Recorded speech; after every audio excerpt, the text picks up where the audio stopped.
ما ابل ورځ په ثوابه کې ابل ورځ د خپل سر قاتل د الله د رضا لپاره معاف کړی دي.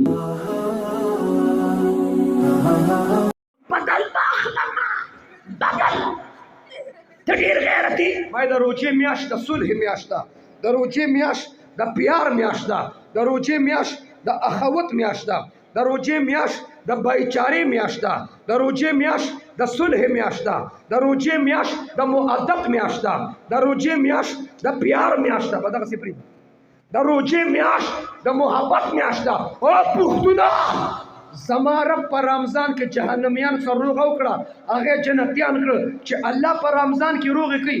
موږ له روغې پکار دي که نه دي پکار؟ پکار دي که نه دي پکار؟ زما د پیغمبر صلی الله علیه وسلم تعلیمات او زما د اکابر علماء دیوبند تعلیمات در گذر معاف کول دي. ما د خپلو مشرانو معاف کول ښودلي. ما اول ورځ په ثوابه کې اول ورځ د خپل سر قاتل د الله د رضا لپاره معاف کړي دي. د انتقام خبرې مه کوئ پښتنو، د بدل خبرې مه کوئ.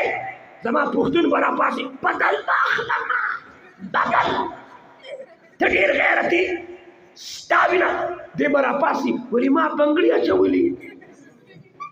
په دین غیرت وکړه، په اسلام غیرت وکړه، په قرآن غیرت وکړه، په ختم نبوت غیرت وکړه، شریعت او طریقت غیرت.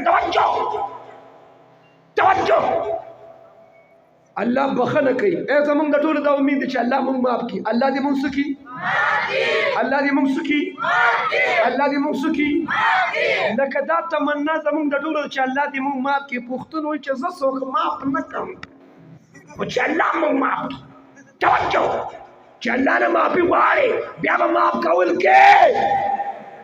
او ته چې څوک نه معاف کې کاکا ماما غیرتي پښتونه او ته وایې چې بدل انتقام باخلم، نو چې ته معاف کول نه کې وایه الله بیا معاف کول کوي.